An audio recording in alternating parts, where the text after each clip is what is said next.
इंद्रायणीचं पसायदान 10 मे तेग हिंदुस्तान की. लेखक डॉक्टर संतोष मोतीराम मुळावकर. अभिवाचक किमया संतोष मुळावकर.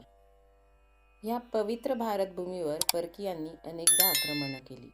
ह्या भूमीच्या स्वधर्मासाठी, स्वराज्यासाठी इथल्या वीरांगना, इथले वीर तळहातावर शीर घेऊन लढत राहिले. शीर तुटले तरी धड लढत राहिले. शरीराचे तिळतिळी तुकडे झाले तरी प्रत्येक तीळ लढत राहिला. इथल्या मातीच्या वात्सल्याला ज्यांनी ढुसण्या मारल्या त्यांच्यासाठी ही माती माऊली झाली.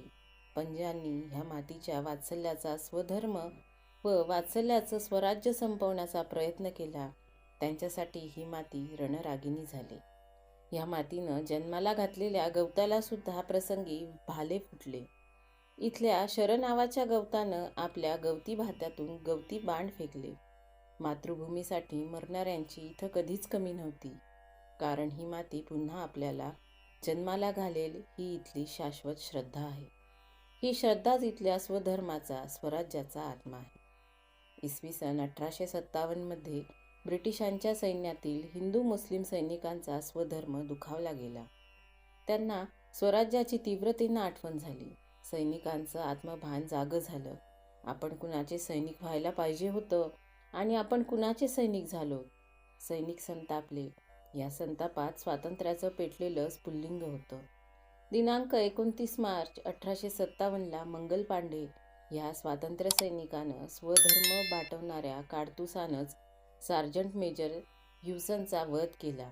दिनांक 8 एप्रिल 1857 मंगल पांडेला फाशी देण्यात आलं. पण हा फाशीचा वधस्तंभ मंगल पांडेसाठी विजयस्तंभ ठरला. भारताच्या स्वातंत्र्य समरासाठी प्रेरणास्तंभ ठरला. भारतीय स्वातंत्र्याचं मंगलगान स्वतःच्या आत्म्यानं लिहिणारा आणि स्वतःच्या रक्तानं अधोरेखित करणारा मंगल पांडे शहीदांच्या परंपरेचा आद्य प्रवर्तक ठरला. भारतीय स्वातंत्र्यासाठी धारातीर्थी पडण्याची तेजस्वी अहमहिका सैनिकांमध्ये निर्माण झाली. आता प्रत्येक भारतीय सैनिक स्वातंत्र्य सैनिक ठरू लागला. 10 मे 1857 मेरठ छावणीतल्या संपूर्ण भारतीय सैन्यानं स्वातंत्र्यासाठी उठाव केला. भारताचं स्वातंत्र्य घोषित करून दिल्लीचा बादशाह बहादूरशाह जफरला बादशाह म्हणून घोषित केलं आणि सैनिकांनी बादशहाला इंग्रजांच्या गुलामगिरीतून मुक्त करण्यासाठी दिल्लीकडं कूच केली.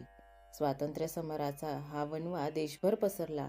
नानासाहेब पेशवे, सेनापती तात्या टोपे, स्वातंत्र्य विद्युल्लता रणलक्ष्मी, झाशीची राणी लक्ष्मीबाई, अयोध्येची बेगम हजरतमल, बिहारचे 80 वर्षाचे तरुण जमीनदार कुंवर सिंह, मौलवी अहमदल्ला, खानदेशाचे खर्जा सिंग यांनी स्वातंत्र्याचे रणशिंग फुंकले. सैनिक, सामान्य जनता, राजेरजवाडे, जहागीरदार, वतनदार सगळेच या स्वातंत्र्य समरात उतरले. हिंदू, मुस्लिम सगळे राष्ट्रीय एकात्मतेच्या मंगल धाग्यानं गुंफले गेले होते. क्षात्रधर्म हाच सगळ्यांचा धर्म ठरला होता. धारातीर्थाशिवाय दुसरं तीर्थ कुणाला माहीत नव्हतं. देशभर फक्त पराक्रम आणि पराक्रम आपल्या तेजानं तळपत होता. 1.5 वर्षे हे समर अथक अविश्रांत सुरू होतं. दिल्लीचा बादशाह बहादूरशाह जफर ह्याला हिणवण्यासाठी कुणीतरी म्हटलं, दुमदुमाए दम नहीं अब खैर मांगो जानकी, ऐ जफर अब ठंडी हुई समशेर हिंदुस्तान की.